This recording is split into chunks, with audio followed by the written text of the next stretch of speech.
오늘 우리에게 주시는 하나님의 말씀은 사도행전 20장 17절에서 27절까지의 말씀입니다. 우리 한 절씩 교독합니다. 바울이 밀레도에서 사람을 에베소로 보내어 교회 장로들을 청하니 오매 저희에게 말하되 아시아에 들어온 첫날부터 지금까지 내가 항상 너희 가운데서 어떻게 행한 것을 너희도 아는 바니 곧 모든 겸손과 눈물이며 유대인의 간계를 인하여 당한 시험을 참고 주를 섬긴 것과 유익한 것은 무엇이든지 공중 앞에서나 각 집에서나 꺼림이 없이 너희에게 전하여 가르치고 유대인과 헬라인들에게 하나님께 대한 회개와 우리 주 예수 그리스도께 대한 믿음을 증거한 것이라. 보라 이제 나는 심령의 매임을 받아 예루살렘으로 가는데 저기서 무슨 일을 만날는지 알지 못하노라.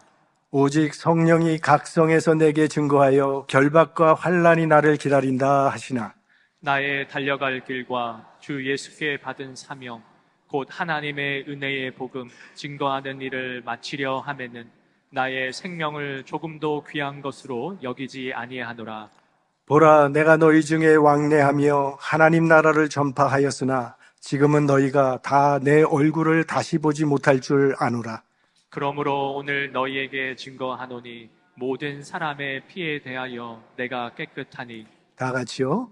이는 내가 꺼리지 않고 하나님의 뜻을 다 너희에게 전하였습니다. 아멘. 본문은 바울이 3차 전도 여행을 마치고 예루살렘으로 가는 길에 에베소 교회 장로들을 초청해서 그들에게 남긴 고별 설교입니다.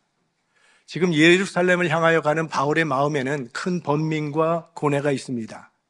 왜냐하면 바울이 예루살렘에 도착하면 유대인들이 그를 해칠 것이라는 소문이 퍼져 있기 때문입니다. 바울의 1, 2, 3차 전도 여행을 생각해 보시면 바울을 가장 괴롭혔고 핍박했던 사람들은 유대인들이었습니다. 바울이 유대인의 회당에 들어가서 복음을 전할 때마다 그의 말이 마치 율법을 무시하는 것처럼 그들의 귀에 들렸기 때문에 이 율법에 매여 있던 유대인들이 반발하면서 그를 핍박했습니다. 그런데 예루살렘은 그런 유대인들로 득실득실거리는 중심지입니다. 그러니 그들이 바울을 그냥 내버려 둘 리가 없는 것입니다.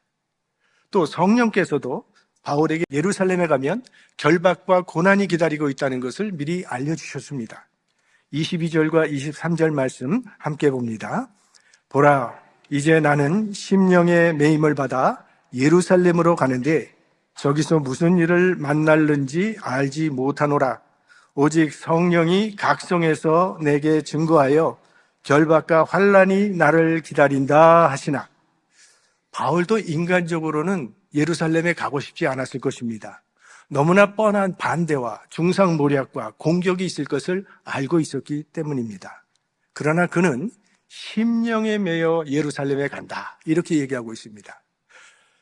오늘 우리 성경에 이렇게 되어 있지만 개역개정을 보면 성령에 매여 예루살렘에 간다. 새 번역도 똑같이 성령에 매여서 예루살렘에 간다라고 번역되어 있는데 그게 훨씬 잘된 번역입니다.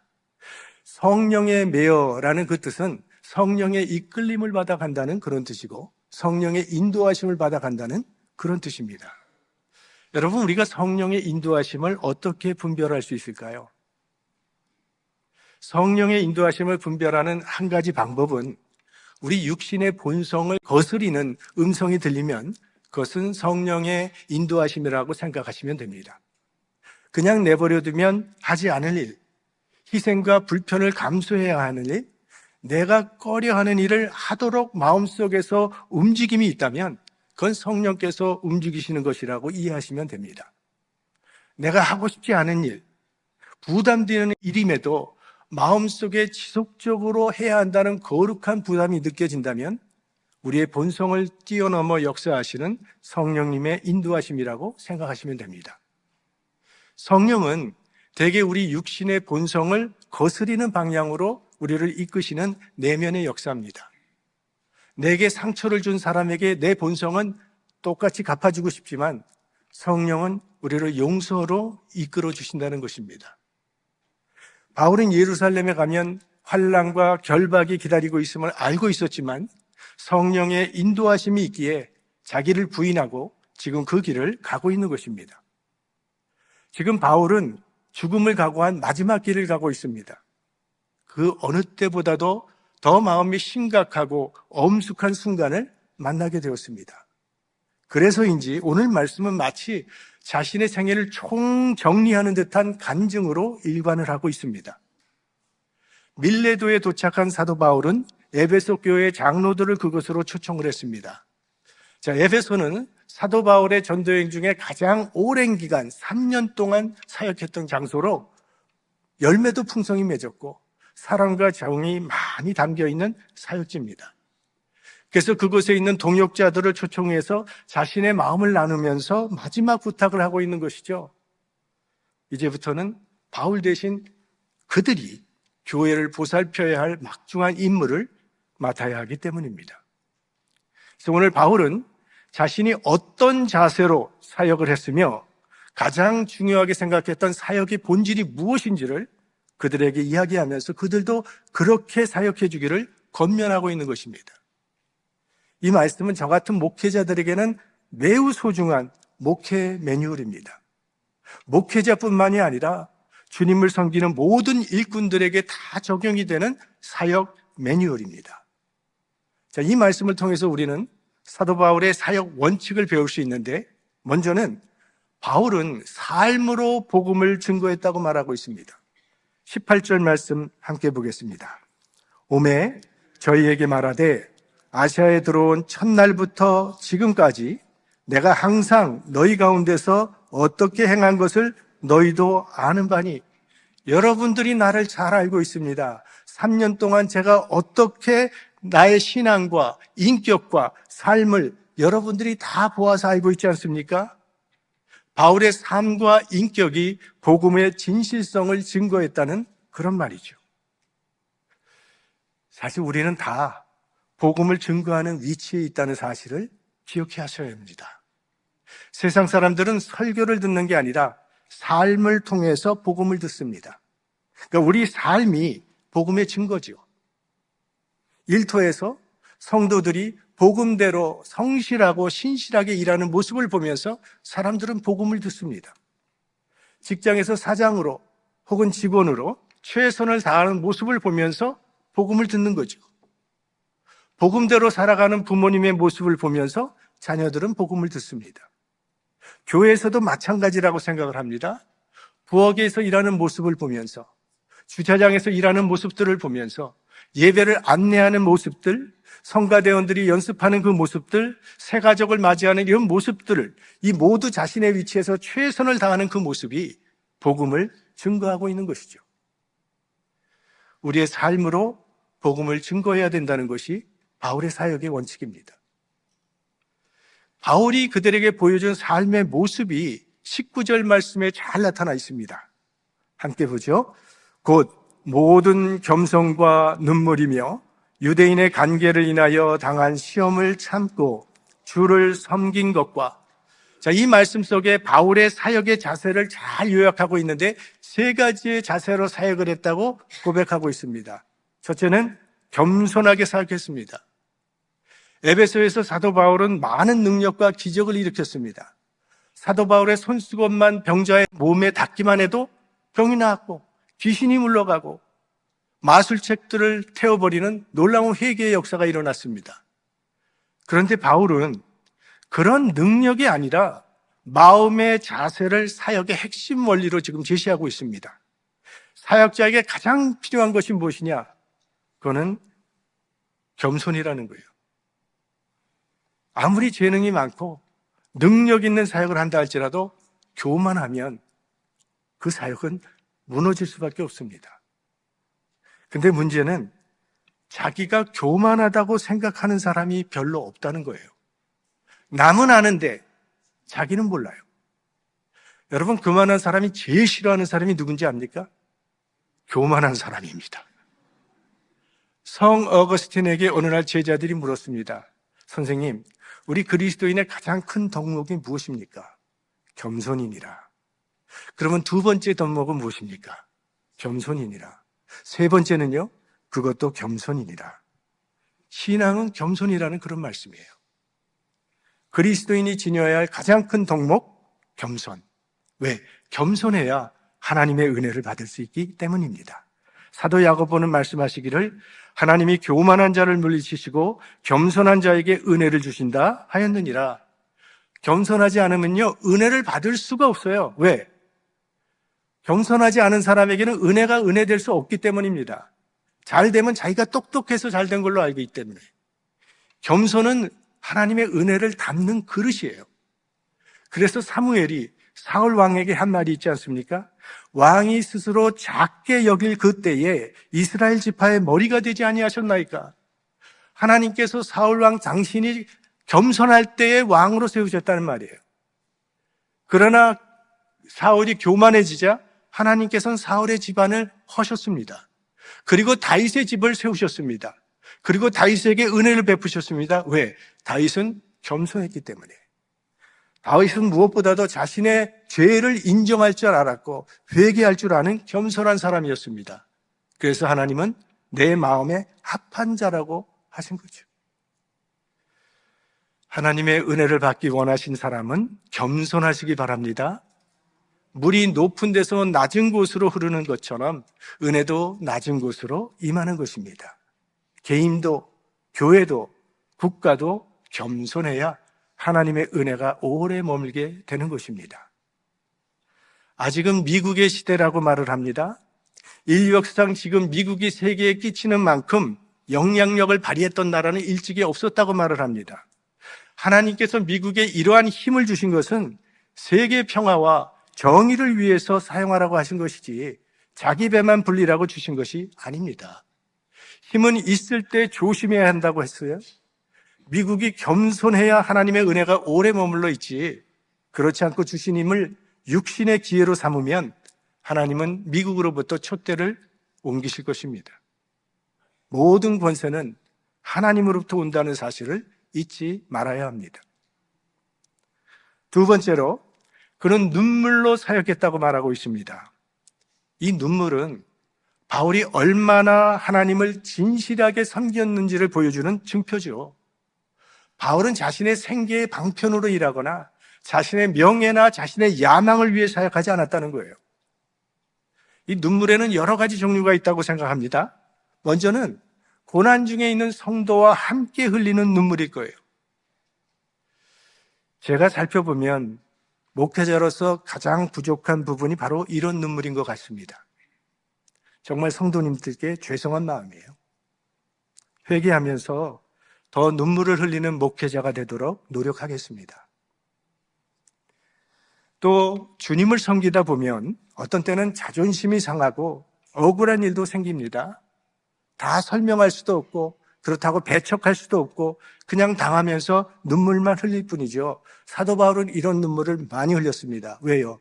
주님의 교회를 사랑하고 주님을 사랑하기 때문에. 그런가 하면 영혼을 불쌍히 여기는 마음을 어찌할 수 없어서 흘리는 눈물이 있습니다. 바울은 복음이 없이 죽어가고 있는 사람들을 볼 때 눈물 없이 사역할 수 없었습니다. 아마 우리 중에도 믿지 않는 가족들을 위해서 또 친지들을 위해서 눈물로 기도하고 계신 분들이 계신 줄로 압니다. 그런 분들에게 드리고 싶은 하나님의 말씀은 시편 126편 6절 말씀, 우리 함께 보겠습니다. 울며 씨를 뿌리러 나가는 자는 정령 기쁨으로 그 단을 가지고 돌아오리로다. 낙심하지 마시기 바랍니다. 하나님의 나라를 위해 흘린 눈물은 반드시 열매를 거두게 하실 줄로 믿습니다. 세 번째로, 유대인의 관계를 위하여 당한 시험을 참았다. 인내로 사역했다는 그런 말씀이에요. 바울은 유대인들로부터 많은 고난을 받았습니다. 그들은 바울을 돌로 치기도 했고 사람들을 선동해서 폭동을 일으키기도 했고 재판에 회부하기도 했습니다. 이에 대한 바울의 반응은 오직 인내였습니다. 유대인들은 계속 바울을 따라다니며 핍박했습니다. 여러분, 한두 번 참는 것은 할 수 있습니다. 그러나 이렇게 계속 따라다니면서 괴롭히는 것은 참는다는 것이 대단히 어렵습니다. 그러나 바울은 그런 시험과 고난을 끝까지 참고 견디었기 때문에 하나님의 역사를 이룰 수 있었던 겁니다. 제가 신학생 시절에 우리 선배 목사님들이 늘 해주시던 말씀이 목회는 참는 것이다, 이 말이었어요. 전 그 말 듣기 싫었어요. 왜 참아야 돼? 근데 목회를 해보니까요, 목회는 참는 것이라는 말에 동감합니다. 지금은 돌아가셨지만 나성 영락교회를 개척하셨던 김계영 목사님이 하셨던 말씀이 기억이 나요. 어느 날 산책을 하는데 속이 까맣게 탄 고목이 있더라는 거예요. 고목나무. 그거 보고 너도 목회했느냐면서 쓰다듬어 주셨다고 그런 말씀을 하셨어요. 제가 제 집 수련회 때는 이야기를 했어요. 그 코끼리 조련사가 무슨 일이 있어도 울지 않는 코끼리를 잘 훈련을 시켜서 데리고 나온 다음에 누구든지 이 코끼리를 울리기만 하면 큰 상금을 주겠다고 약속을 했습니다. 사람들이 코끼리를 한번 울려보겠다고 별일을 다 했어요. 막 때려보기도 하고 발로 차보기도 하고 꼬집어보기도 하고 절대 울질 않아요. 그런데 어떤 신사가 다가가더니 코끼리 귀에다가 뭐라고 속삭이니까 코끼리가 눈물을 툭툭 흘리다라는 거예요. 도대체 뭐라고 했느냐고 했더니 나 이미 목회하고 있다고. 여러분, 시험이 올 때 절대적으로 필요한 것이 참는 겁니다. 인내예요. 그러나 무턱대고 참으라고 하지 않습니다. 성경은. 소망이 없다면 인내는 고통일 뿐이죠. 참고 참았는데 결국 망했더라, 이건 소용이 없는 겁니다. 성경은 그리스도인의 인내를 농부의 인내로 비유하고 있어요. 이건 소망적 인내입니다. 마태복음 10장 22절 예수님의 말씀입니다. 또 너희가 내 이름을 인하여 모든 사람에게 미움을 받을 것이나 나중까지 견디는 자는 구원을 얻으리라. 하나님의 일을 할 때 고난이 있다는 거예요. 그러나 끝까지 견디는 자는 승리가 약속되어 있다는 겁니다. 마치 농부들이 봄과 여름의 수고의 땀을 참는 것은 가을에 수확할 추수를 바라보면서 참는 것처럼 소망적인 인내. 나폴레옹이 사관학교 학생 시절에 교관이 물었다고 합니다. 똑같은 병력, 똑같은 지형에서 똑같은 무기를 가진 두 군대가 싸우고 있다. 어느 편이 이기겠는가? 그때 나폴레옹의 대답은 끝까지 견디는 자가 이길 것입니다. 하나님의 일은 인내로 열매를 맺는 겁니다. 중간에 그만두고 싶은 유혹을 극복해야 한다는 거예요. 농부가 농사를 짓는데 너무 힘들다고 중간에 포기해버리면 가을에 추수할 것이 없어요. 힘들어도 끝까지 인내하면서 씨를 뿌리고 돌봐주면 가을에 추수할 열매가 풍성히 열리게 되는 것입니다. 하나님의 일을 할 때는 마음을 굳게 하고 흔들림 없는 믿음으로 하라는 거예요. 겸손, 눈물, 인내, 이것이 바울이 사역에 임했던 자세였습니다. 이제 바울은 자신이 가장 소중하게 생각했던 사역의 본질이 무엇인지를 말합니다. 20절 말씀 같이 보겠습니다.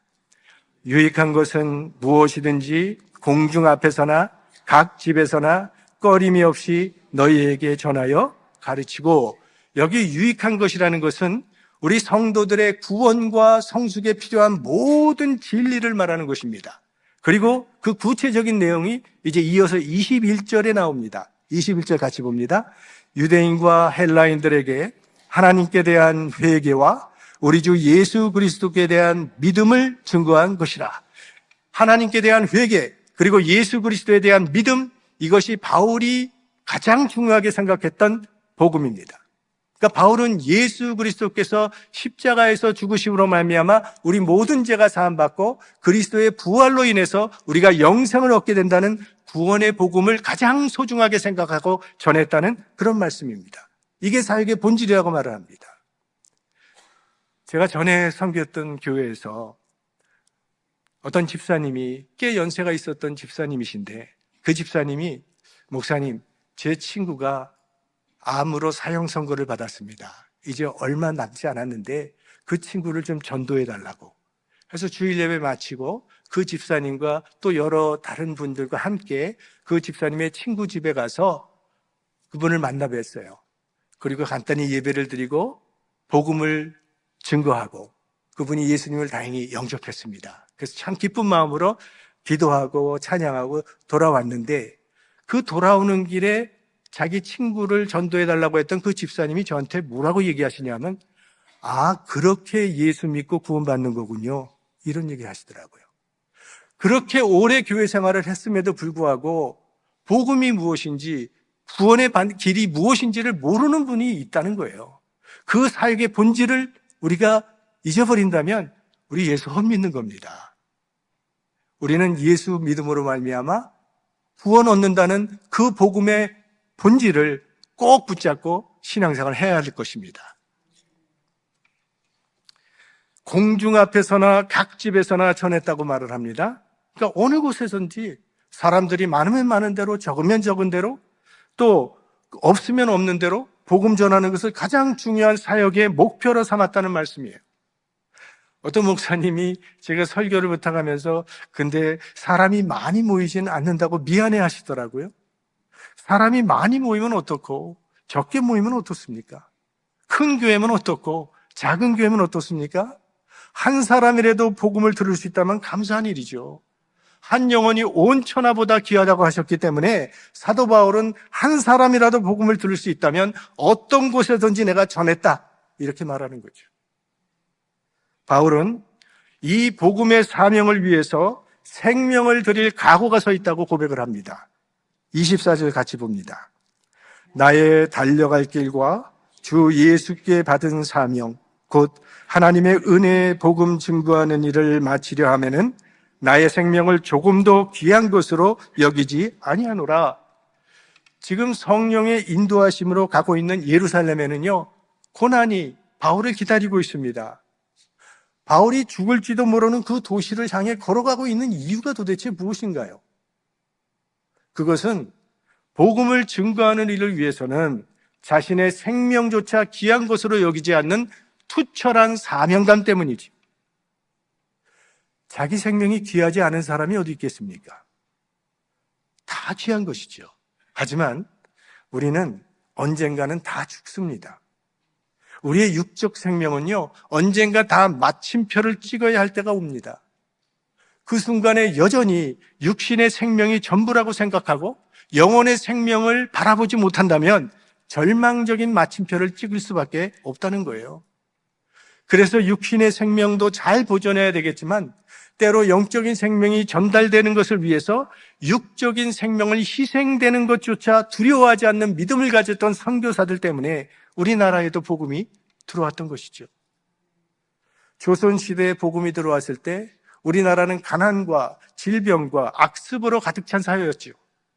선교사님들 중에는 우리나라에 들어와서 몇 개월도 사역하지 못하고 병에 걸려 돌아가신 분들도 많고 어떤 선교사 자녀는 태어나자마자 죽은 자녀들도 있습니다. 그래서 기독교 초기에 한국을 선교사의 무덤이라고 부르지 않았습니까? 선교사들이 자신의 육신의 생명이 소중하지 않아서 그렇게 한 것이 아니죠. 너무나 소중한 생명이지만 이 육적인 생명보다 더 소중한 영원한 생명이 있기 때문에 자신의 육적 생명이 희생되는 것조차 두려워하지 않았던 것입니다. 저와 여러분도 언젠가 우리의 육적인 생명이 다하는 그날 죽음을 두려워하지 아니하고 영생을 허락해 주신 하나님을 찬양하면서 마지막 그 순간까지 복음을 증거하는 믿음의 사람들이 될 수 있기를 소망합니다. 마지막으로 바울은 놀라운 고백을 합니다. 26절, 27절 다 같이 봅니다. 그러므로 오늘 너희에게 증거하노니 모든 사람의 피에 대하여 내가 깨끗하니 이는 내가 꺼리지 않고 하나님의 뜻을 다 너희에게 전하였습니다. 모든 사람의 피에 대해서 내가 깨끗하다고 선언을 합니다. 아마 이 고백을 할 때 바울은 에스겔서를 떠올렸던 것 같아요. 에스겔서에는 파수꾼의 비유가 나옵니다.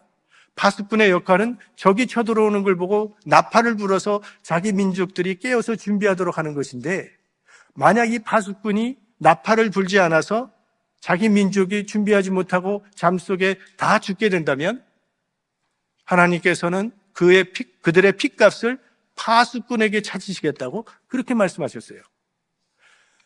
파수꾼이 나팔을 불었음에도 불구하고 그들이 준비하지 않아서 죽었다면 파수꾼에게는 책임이 없다고 그렇게 말씀하신 것입니다. 우리 주변에 많은 사람들이 있습니다. 그런데 우리가 복음을 전하지 않아서 복음을 듣지 못해서 죽는다면 그들은 그들의 죄로 인해서 죽는 것이거니와 그의 핏값은 믿는 우리들에게 찾겠다는 하나님의 말씀입니다. 이거 굉장히 무서운 말씀이죠. 우리가 복음을 전했음에도 불구하고 믿지 않았다면 우리에겐 책임이 없다는 것입니다. 예수 믿으라고 간절히 권유하고 부탁을 했는데 안 믿는 것은 어쩔 수 없습니다. 그때 우리는 깨끗합니다. 그러나 만일 전해야 될 사람이 전하지 않아서 복음을 듣지 못했다면 하나님께서는 그 책임을 우리에게 묻겠다고 말씀하신 거예요. 그래서 우리는 전도하지 않으면 안 되는 거예요. 내가 만난 사람들은 다 복음을 들어야 합니다. 내가 만나지 않은 사람에게는 책임이 없어요, 우리는. 그러나 내가 만난 사람에게 복음을 전하지 않는다면 우리에게 책임을 묻겠다는 하나님의 말씀이죠. 사도 바울은 나는 모든 사람의 핏값에 대해서 깨끗하다 이렇게 선언을 합니다. 자신이 만난 모든 사람에게 복음의 이야기를 전했다는 말이죠. 파수꾼의 사명을 완수했다는 놀라운 고백을 하고 있습니다. 하나님은 교회와 성도를 이 시대의 파수꾼으로 세우셨습니다. 우리 사도 바울처럼 우리와 우리 교회도 이 파수꾼의 사명을 잘 감당할 수 있기를 바랍니다. 오늘 우리는 성령에 매여서 겸손과 눈물과 인내로서 파수꾼의 사명을 완수한 바울의 삶을 살펴보았습니다. 우리 모두 이런 바울의 마음을 품고 사는 복음의 일꾼들이 될 수 있기를 주의 이름으로 축원합니다.